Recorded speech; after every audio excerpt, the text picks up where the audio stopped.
Untuk itu segera saja kami undang untuk dapat naik ke atas panggung Profesor Dr. Insinyur Budi Jatmiko, MSI MEI. Beliau adalah Ketua Asosiasi Perguruan Tinggi Swasta.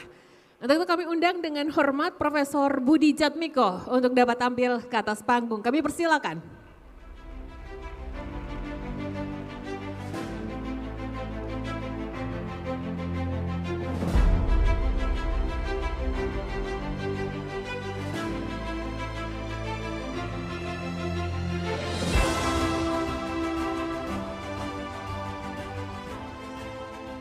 Bismillahirrahmanirrahim. Assalamualaikum warahmatullahi wabarakatuh. Kurang semangat nih. Assalamualaikum warahmatullahi wabarakatuh. Semangat. Baik Bapak Ibu hadirin yang dimuliakan Allah. Saya ingin sharing pada Bapak Ibu sekalian.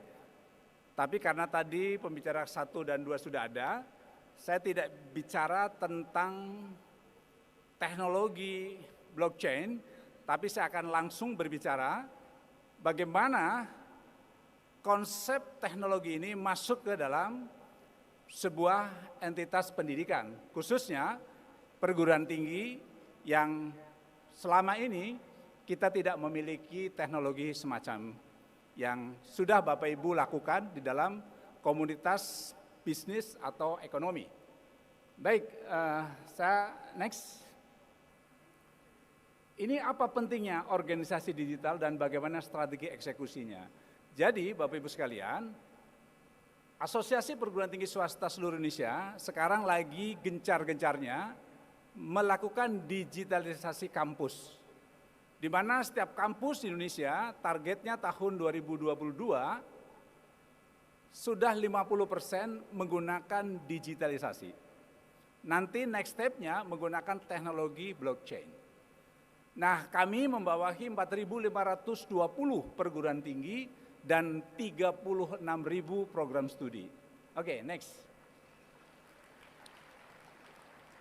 Nah, ini Pak Jokowi mengatakan bagaimana memperkuat teknologi sebagai alat pemerataan baik di daerah terpencil maupun kota besar untuk mendapatkan kesempatan dan dukungan yang sama untuk pembelajaran. Bapak Ibu, APK kita dibandingkan dengan Malaysia jauh sekali. Malaysia sudah masuk ke 73% dari rata-rata anak lulusan SMA. Indonesia masuk 31,4%. Kalau kita bandingkan dengan Korea, Korea masuk ke 89%, mau mendekati 90% anak-anak lulus SMA langsung kuliah. Jepang hampir 100%, 97%. Kita untuk mengejar negara-negara maju akan sulit. Tapi dengan teknologi, digitalisasi, dengan PJJ, apalagi kalau disambungkan dengan blockchain, maka dengan waktu hanya 5-10 tahun kita bisa masuk 100% karena sangat murah dan mudah. Next. Nah ini, beliau katakan di dunia sekarang bukan yang besar mengalahkan yang kecil, bukan yang kuat kalahkan yang lemah, tetapi yang cepat akan kalahkan yang lambat. Kuncinya berarti kita harus cepat sesuaikan. Nah, Anda adalah orang-orang hebat yang sudah menyesuaikan teknologi. Next. Nah, kita kenal siapa ini? Jack Ma. Bisnis yang tidak segera adaptasi dengan era digital akan tersingkir.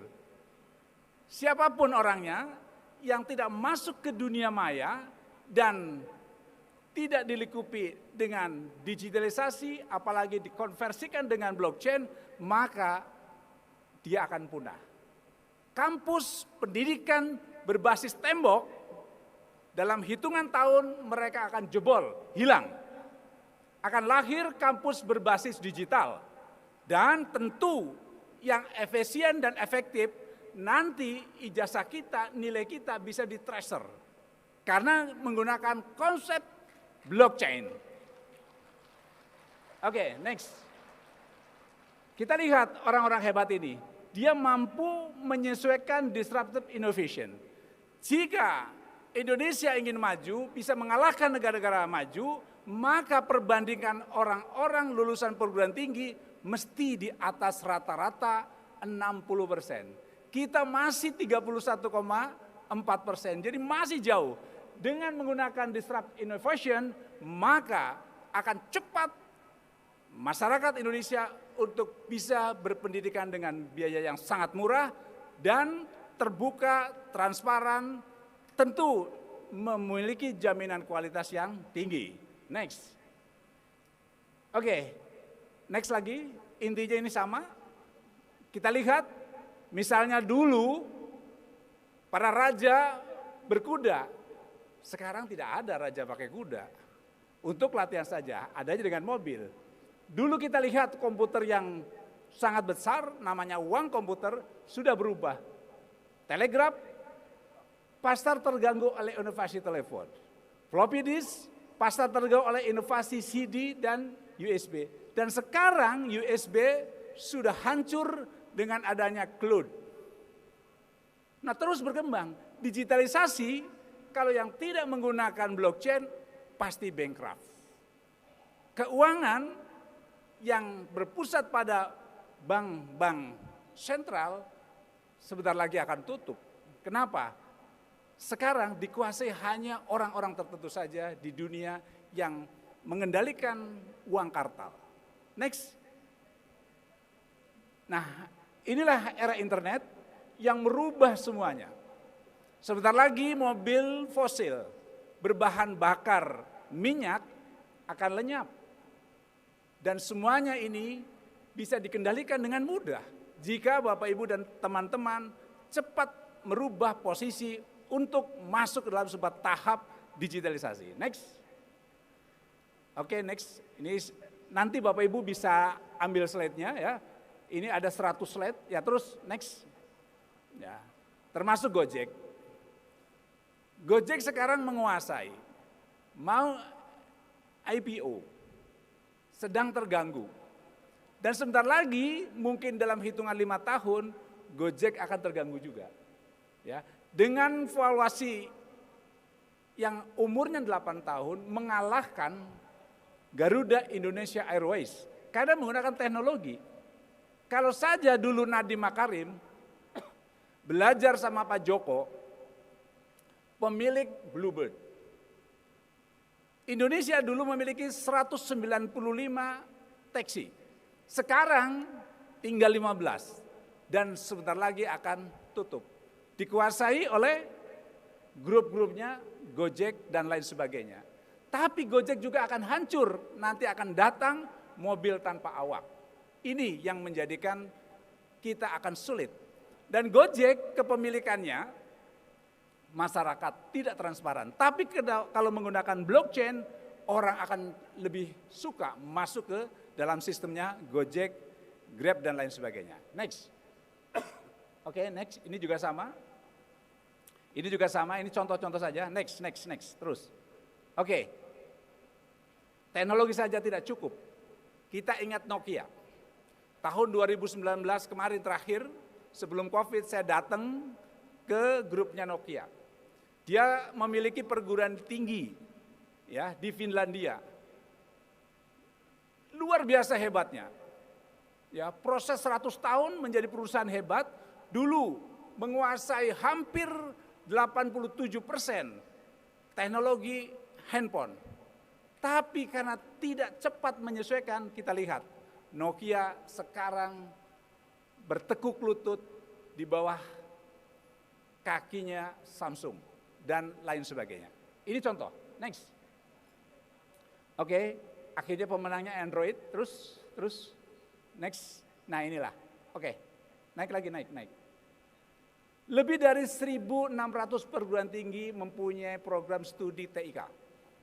Luar biasa. Jadi blockchain di Indonesia akan cepat maju karena kita memiliki banyak sarjana nanti dan menghasilkan 25.000 lulusan per tahun.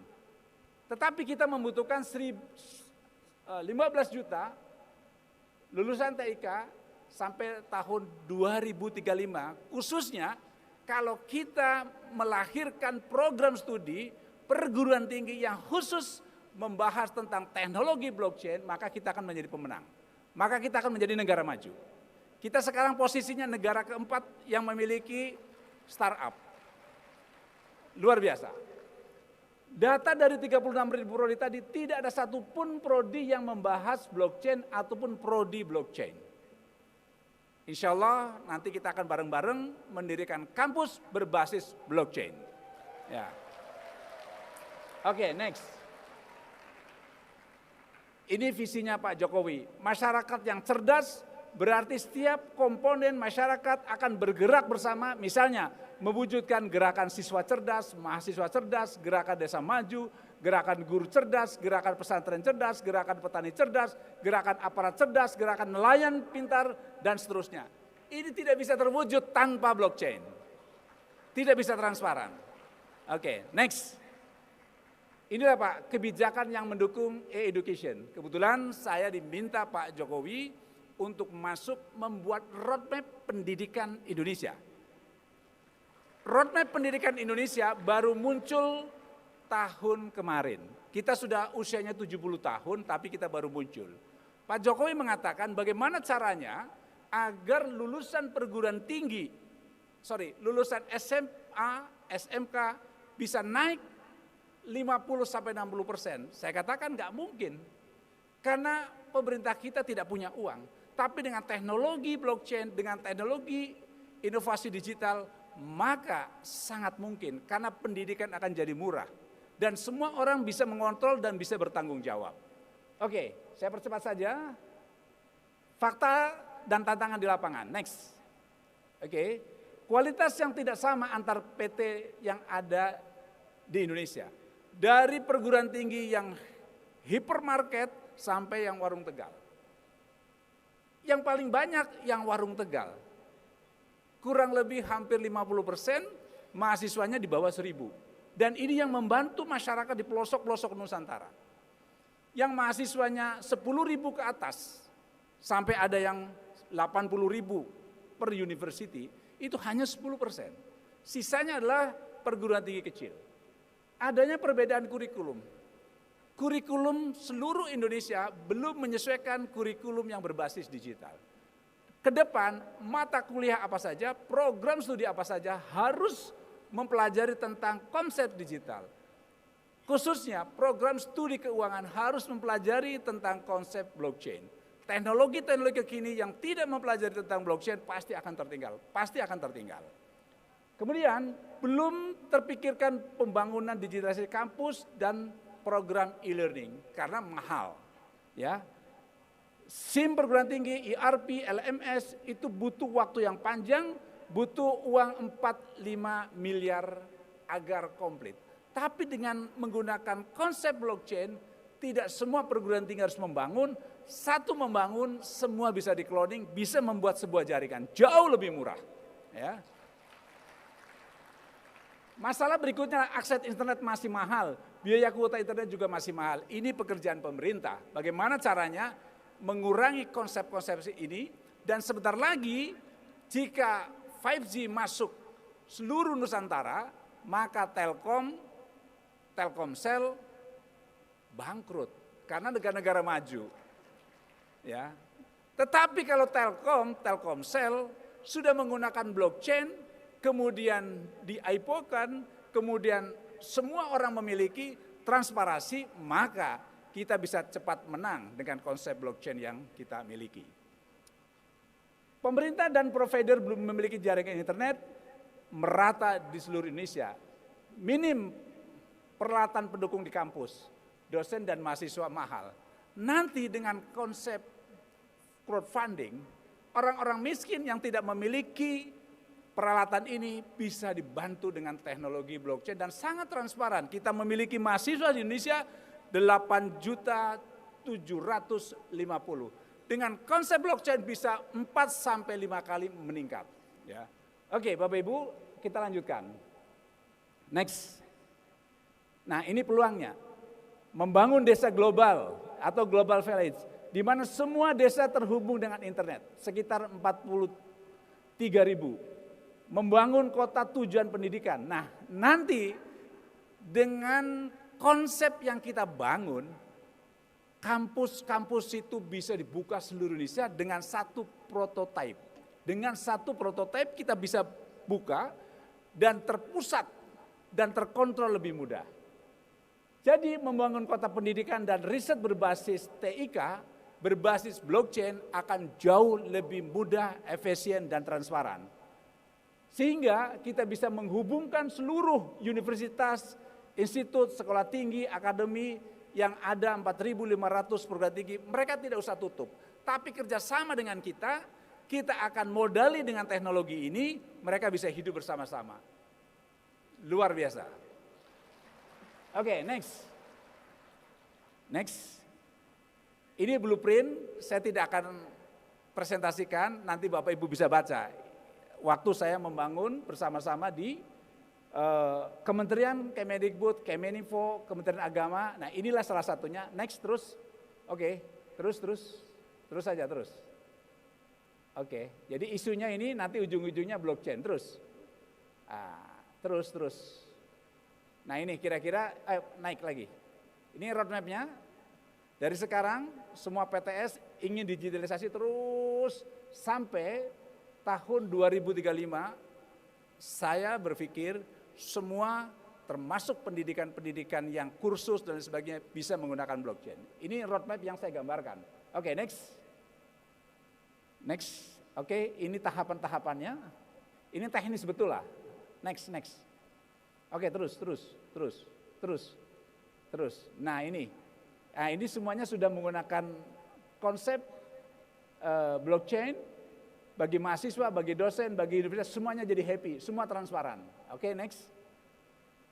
Ya, ini juga konsep pembelajaran antara universitas, industri, semuanya jadi transparan. Ya, jadi lebih mudah kita mengontrol uang mahasiswa masuk kemana dan lain sebagainya. Nilai dosen memberikan kemana, dapat berapa. Ijazah lebih transparan. Kalau sekarang ijazah bisa dipalsukan. Nilai bisa main mata, ke depan tidak. Oke, next. Oke, terus ini model e-learningnya, ini sistem e-learning, nanti akan open source. Jadi teknologi yang kita buat, nanti di sharing seluruh perguruan tinggi, mereka bisa menambah, mengurang. Oke, next. Nah, akhirnya semua perguruan tinggi di Indonesia melahirkan yang disebut dengan digital leader, atau anak-anak yang lulus di perguruan tinggi kita adalah mereka pemimpin yang memahami tentang digital leader, tentang digital yang berbasis blockchain. Kenapa? Mereka tahu kondisinya disruption, industri 4.0 yang sudah berubah, digital transformation, dan anak-anak milenial dan Gen Z sudah berubah caranya. Berbeda dengan cara saya yang lahir tahun 60, yang disebut dengan generasi baby boomers. Anak-anak generasi milenial, anak-anak generasi Z sudah tidak ingin belajar berteori, langsung praktek. Dosen-dosen masa lalu seperti saya ini sudah tidak laku lagi. Bedanya mahasiswa dengan dosen hanya satu, dosen lulus duluan. Tapi mungkin lebih pintar dari mahasiswa. Ini kondisi sekarang. Oke, next. Ini generasi inovasi, next saja. Oke. Nah, akhirnya dengan konsep ini, dengan revolusi industri 4.0, kita akan menjelang masyarakat 5.0, di mana mereka harus memahami tentang Internet of Things, Artificial Intelligence, New Material, Big Data, yang semuanya dengan dukungan teknologi blockchain akan jauh lebih mudah. Next. Oke, next. Karena semua sudah menggunakan MOOC, Massive Online Open Source dan COS. Dengan teknologi blockchain, perguruan tinggi, sekolah bisa hancur. Yang bangun-bangun tinggi kampus, banyak kampus, semuanya berbasis tembok, akan hilang dengan massive online open source dan course, karena nanti ini berbasis blockchain. Dan semua orang bisa menjual tentang konsep keterampilan. Google, Gojek, Bukalapak bisa membuka pelatihan-pelatihan, kursus-kursus, tapi tidak punya izin. Hanya perguruan tinggi yang boleh mengeluarkan ijazah, tetapi dengan teknologi ini akan jauh lebih cepat. Next. Oke, tolong disetel, ini film 2 menit. Saya naik. Diklik.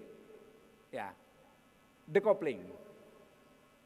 Bisnis ke depan itu Aduh, decoupling suaranya bisnis ulang lagi masa deh. lampau atau bisnis masa Diulang ini. lagi deh. Decoupling adalah keterlepasan atau bukan merupakan kelanjutan bisnis masa lalu atau saat ini, atau perubahan bentuk dari masa lalu yang bermetamorfosis. Bukan, decoupling itu bentuk baru, putus dengan masa lalu. Bisnis ke depan, bisnisnya bentukan baru dan banyak. Dalam 15 tahun ke depan ada banyak bisnis yang tumbuh di mana saat ini model bisnis tersebut belum ada.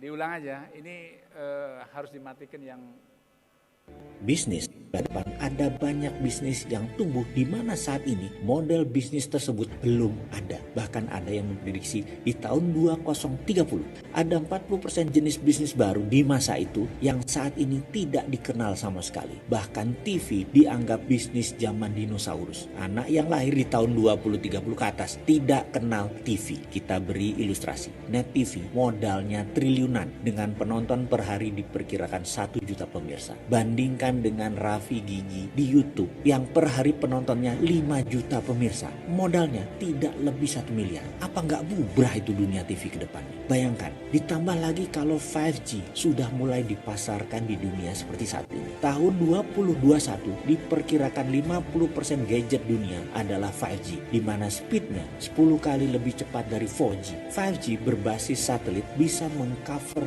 luas area yang tidak ada blank spotnya di mana-mana dan cepat. Bisa-bisa Telkom dan Telkomsel serta sejenisnya di tahun 2022 ke atas tinggal separuh omsetnya karena kita pakai 5G milik negara lain yang lebih murah. Maka YouTuber menjadi new content dan YouTube menjadi new TV. Anak-anak generasi Z yang disebut generasi digital murni ini adalah generasi hyper connected. Di tahun 2030 mereka merupakan 25% angkatan kerja dan ini punya gaya bisnis baru. Di tahun 2045 di mana Indonesia emas kala itu yaitu 100 tahun Indonesia merdeka, anak zaman Z merupakan 75% angkatan kerja produktif dan 40% generasi milenial menguasai 80% world wealth di tahun 2045. Apa yang terjadi di dunia pendidikan di Indonesia atau apa yang terjadi di dunia pendidikan secara global? Pendidikan akan jadi digital. Guru akan tinggal separuh jumlahnya di tahun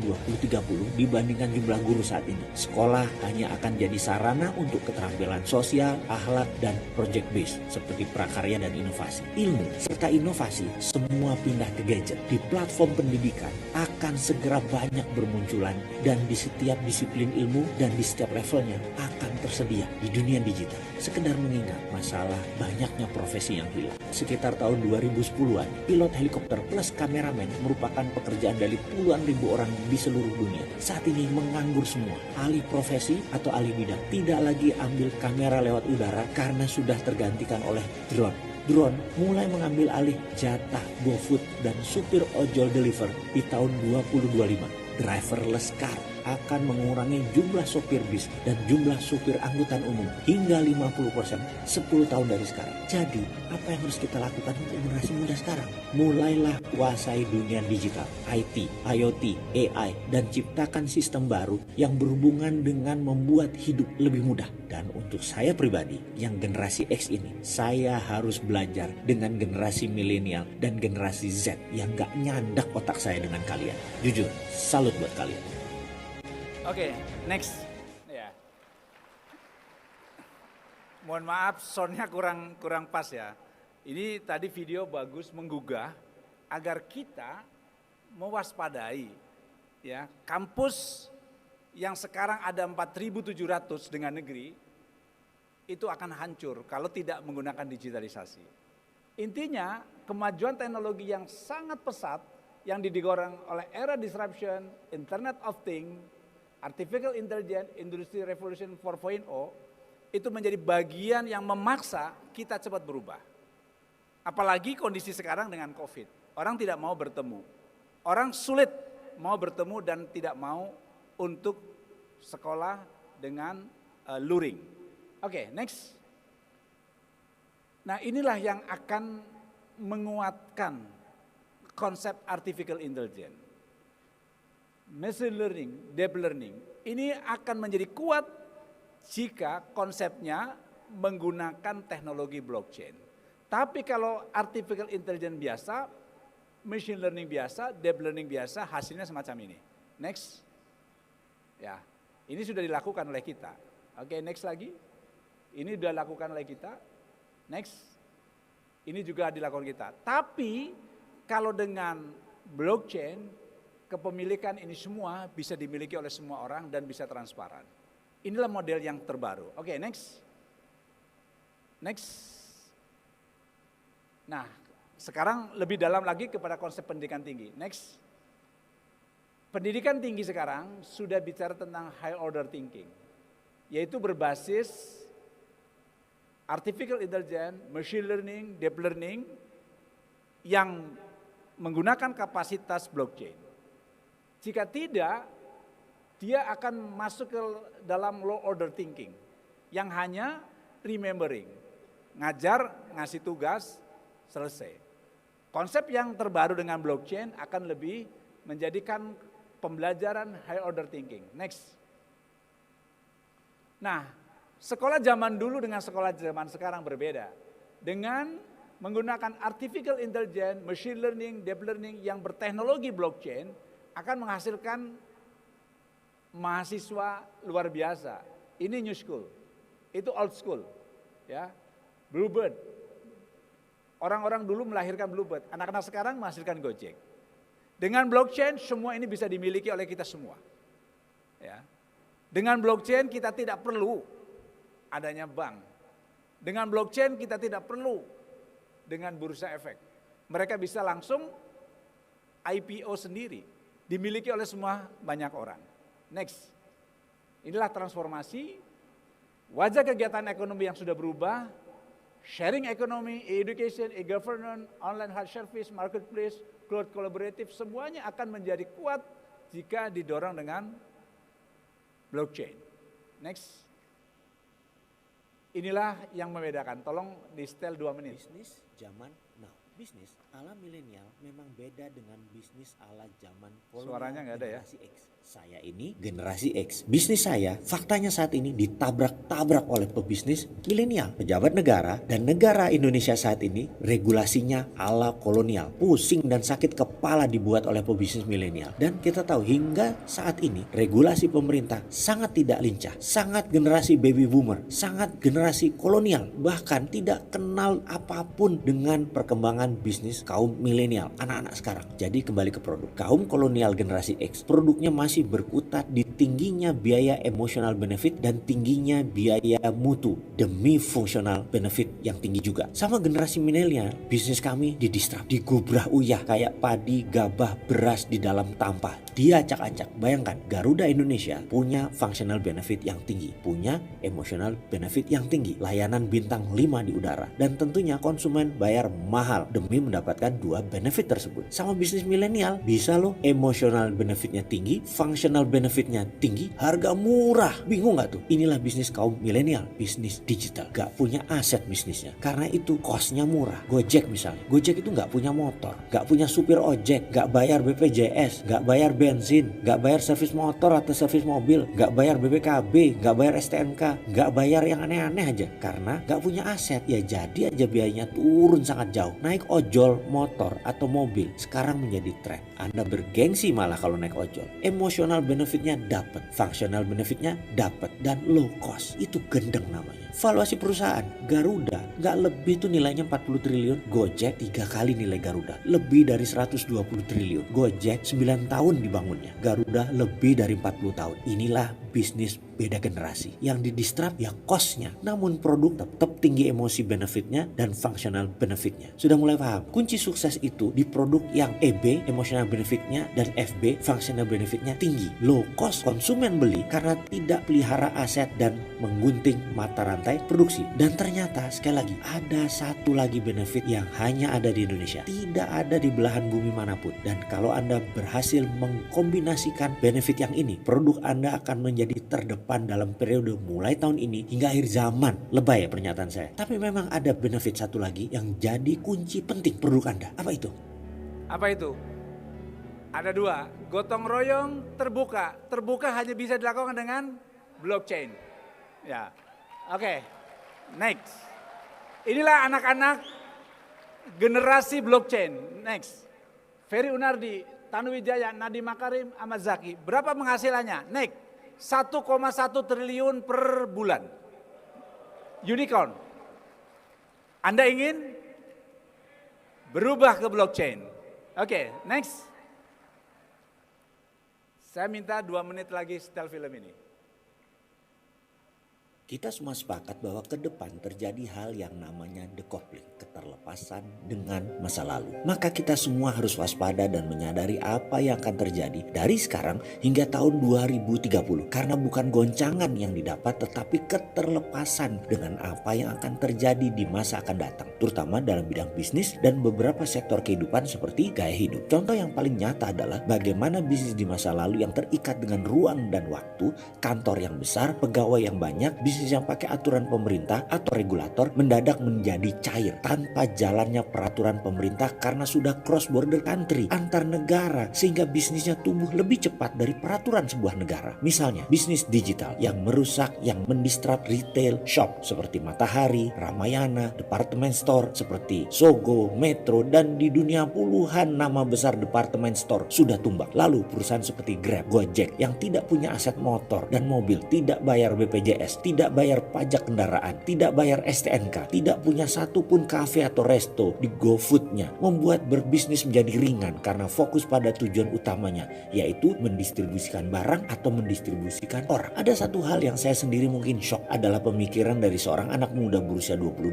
tahun yang bermitra dengan saya yang mengusulkan untuk membuat Ruang Belajar, sebuah digital platform tingkat universitas, di mana dia mengatakan, "Pak, saya yakin Pak, Menteri Pendidikan, Pak Nadiem ke depan akan mendistrap dunia pendidikan karena saya sudah pelajari apa dan bagaimana otaknya seorang Nadiem Makarim. Dia pasti tahu sekali bahwa dalam pendidikan faktor biaya terbesar adalah ruang kelas dan guru. Di mana dalam pendidikan poinnya adalah seseorang harus memiliki ilmu, memiliki informasi dan memiliki keterampilan berkarya. Dan untuk memiliki ilmu, mendapatkan informasi dan keterampilan berkarya tidak perlu ruang kelas yang besar dan guru yang banyak. Apa yang akan terjadi kalau semua itu digiring ke arah digital, di mana ruang kelasnya bisa dipakai di mana saja, dipakai bergiliran dan gurunya jadi digital. Itu sekolah dan kampus tinggal separuh dan jadi lebih efisien. Dan gurunya hanya tersisa guru terbaik. Saya yakin hanya 30% guru yang tersisa dalam 10 tahun ke depan. Ini akan membuat kualitas ilmu anak bangsa meningkat, dana yang dipakai hanya sedikit dan bisa dimanfaatkan bidang lain yang memberikan efek lebih produktif. Karena itu kita sebaiknya mengantisipasi semua pindah ke digital, memangkas biaya ruang kelas dan guru atau dosen hingga 30%. Asli saya terdiam. Itulah disrupsi yang pasti dan mungkin terjadi. Di Gojek yang gak punya motor, mobil, serta sopir jadi raja distribusi. Mengapa di dunia akademi tidak fokus ke pendidikannya saja, ke ilmunya saja, ke keterampilan sosialnya saja, ke karya nyatanya saja, dengan memangkas ruang kelas dan jumlah guru. Fungsi guru berubah jadi mentor dan coaching. Fungsi ruang kelas hanya pertemuan seminggu 3 kali mungkin. Sisanya kunjungan langsung ke pertanian, ke perkebunan, ke pabrik, ke dunia nyata, ke museum, dan lain sebagainya. Semesta jadi tempat belajarnya. Bisa bubrah itu pemikiran masa lalu akan pendidikan yang saat ini di Indonesia sudah 100 tahun belum berubah. Pasti ke depan akan terdistrap dengan visi decoupling kaum milenial yang memimpin pendidikan. Siap berubah atau terlindas kita?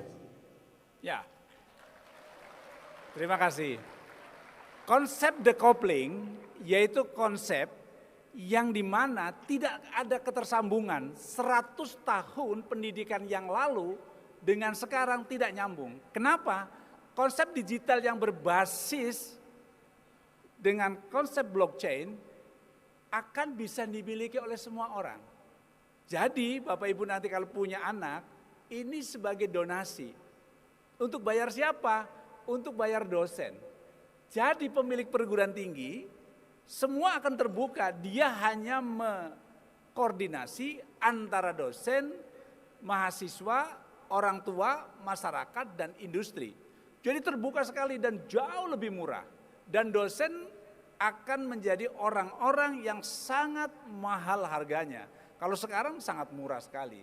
Karena dengan konsep teknologi ini, mereka bisa menjual ilmu pengetahuan yang ada di seluruh dunia. Ini kondisinya. The shot of learning are everywhere be Google search engine. Ya, sumber belajar ada di mana-mana. Menggunakan konsep blockchain akan mudah mengakses semua teknologi dan pembelajaran. Karena berbasis learning will occur everywhere be digital learning management system. Oke, next.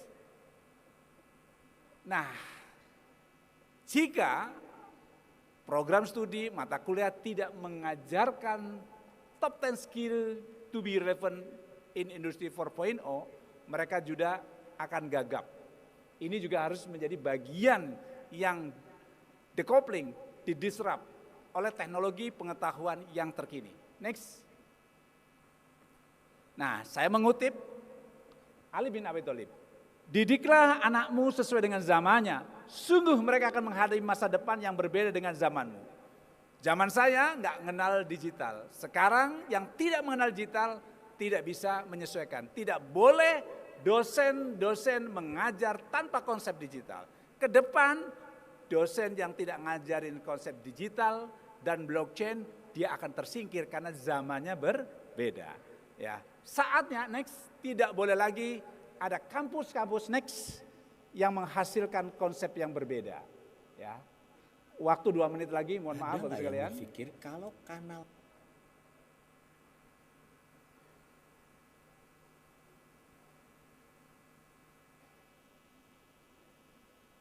Ada nggak yang berpikir kalau kanal KRA Thailand beroperasi tahun 2030 mau jadi apa Indonesia nantinya? Adakah yang berpikir begitu dunia tidak butuh fossil oil di tahun 2030 di mana semua kendaraan yang mengkonsumsi 80% minyak dunia diubah jadi menggunakan kumparan listrik, mobil nggak ada busi, nggak ada piston, nggak ada engine block lagi. Dunia masuk sistem robotik manufaktur akan meninggalkan manusia di mana angka pengangguran akan meningkat dahsyat dan dunia makin efisien. Namun, sosial isu semakin rawan. Ada nggak yang berpikir dunia banking akan jadi digital? Dunia akan menjadi cashless. Manusia semakin personal. Adakah yang berpikir mengantisipasinya? Adakah yang in-depth tentang hal ini? Di pemerintahan, adakah yang berpikir ke arah sini? Sungguh, rasanya orang banyak tahu hal ini, tapi nggak juga tahu harus ngapain. Bayangkan, saintis NASA sudah merancang untuk membuat kehidupan di Mars. Untuk berjuta manusia tinggal dan hidup di sana, di mana bumi nanti zero human karena yang bisa menghasilkan oksigen, air dan seluruh unsur kehidupan hanya bumi, dan manusia adalah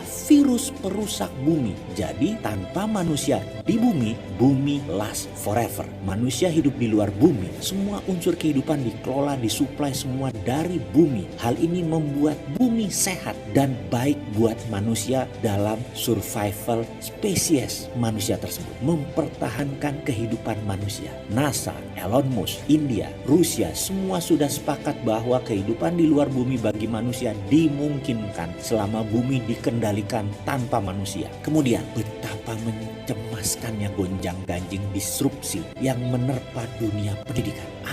Terdapat fakta ke depan bahwa 65% anak-anak kita yang kini memulai sekolah nantinya bakal mendapatkan pekerjaan-pekerjaan yang saat ini belum ada. 42% pekerjaan manusia akan digantikan oleh robot dan artificial intelligence dimulai sekitar tahun 2022 di mana 5G sudah menguasai pasar. Kemudian 60% universitas dunia akan menggunakan teknologi virtual reality atau VR pada tahun 2021 untuk menggantikan dan menghasilkan lingkungan pembelajar yang imersif. Peringatan lembaga think tank global tersebut harusnya menjadi wake up call bagi stakeholder pendidikan Indonesia bahwa kalau dunia dikelola dengan cara yang business as usual, pada akhirnya pendidikan di Indonesia akan menjadi obsolete, tak relevan dan akhirnya melapuk. Celakanya sistem pendidikan Indonesia adalah satu-satunya institusi yang dikenal paling sulit berubah menghadapi terpaan disrupsi. Tak heran jika kondisi dan metode pembelajaran hari ini tak jauh berbeda dengan kondisi seabad yang lampau. Menjadi sangat mencemaskan ketika kita menghadapi kenyataan bahwa dunia pendidikan dan dunia ekonomi kita terdisrupt banyak hal yang kita tidak ada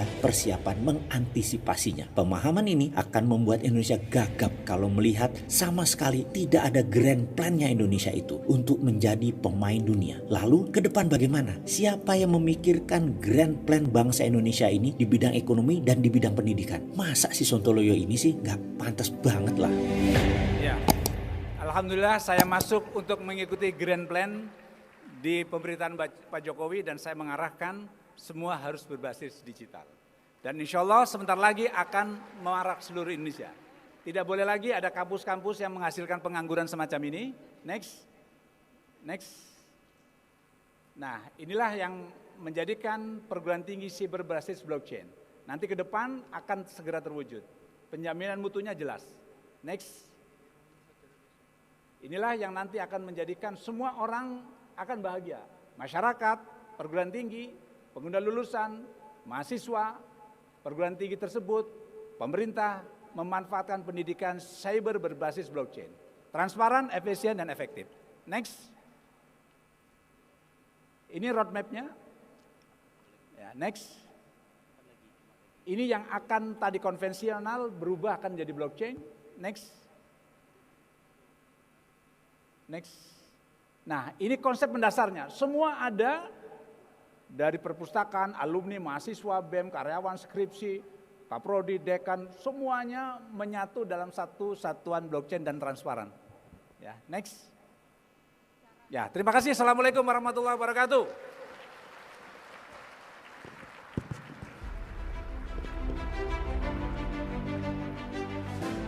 Terima kasih Prof. Budi, luar biasa menarik sekali ulasannya. Saya sampai terbengong-bengong menyaksikan dari bawah panggung. Ya.